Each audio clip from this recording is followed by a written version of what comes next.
Hi there. I'm guessing if you clicked on this video, you're interested in cord cutting and energy clearing. Well, you've come to the right place. So, in this video for day 13 of my 30-day video challenge, I'm just going to talk a little bit about the importance of both cord cutting and energy clearing. So, when you're someone who's very empathic or sensitive, I'm sure you know about the experience of feeling other people's thoughts, picking up on their emotions, or even picking up on their physical ailments when you walk in the streets or when you are just at home, or if you interact with people on a daily basis through your coaching business, your healing business, or just your regular day-to-day life 9 to 5 job. That works too. I'm sure you know what happens when you start connecting to those people and you don't clear your energy on a daily basis, or even just after you meet with them. And if you don't, here's a little idea of what it kind of looks like.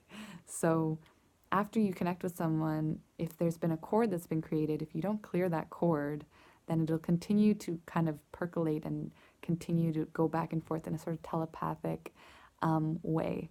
So, what you really want to do is clear your energy field after you've met with people that you've kind of contacted with a lot, or just sort of create a releasing intention of that connection.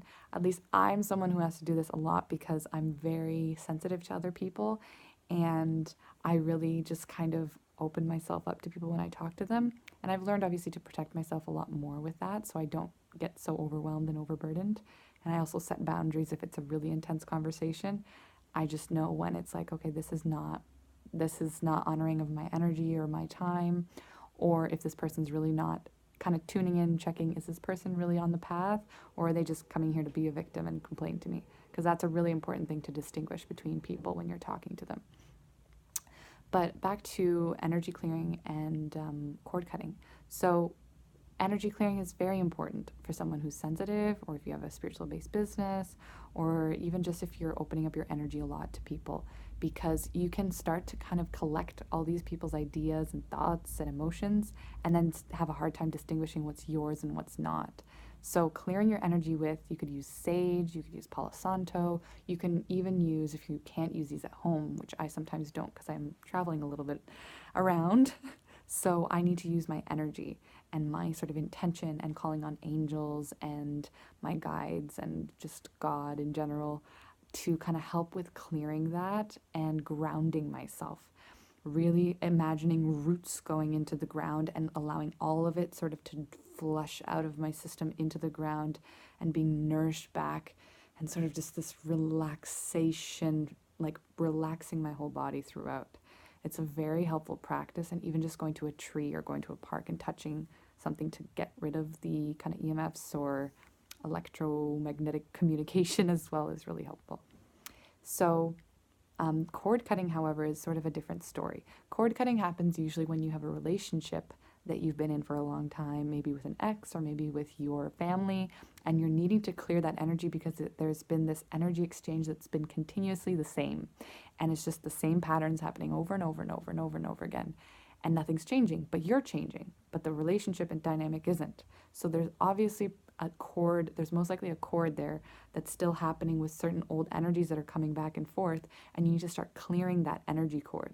You can do that on your own, however, it's really good to find someone to start helping you with that, to help you with clearing those energy cords. That's something that I sort of do, but there are people that do that really specifically. And then also a really great way to do it is to interact with guides and angels to help you with that clearing process, because sometimes there's cords that you need to cut completely and you need help with that because you can have your own invested energy in it, and then if you cut the cord on your own and you don't ask for help from beings that are sort of outside of yourself, then you can easily just reconnect that cord.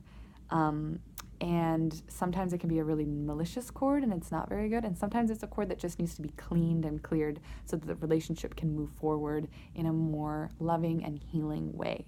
So that's kind of a little bit about cord cutting and energy clearing. The two are really important for really everyone, because this world, there's so much going on all the time, and being very sensitive and open, and if you're really practicing kind of openness, it's a really great way to learn about your own thoughts and what are yours, and not really even yours, but what thoughts are sort of permeating in your mind consistently compared to what others are probably permeating in your mind or in your emotions or thoughts.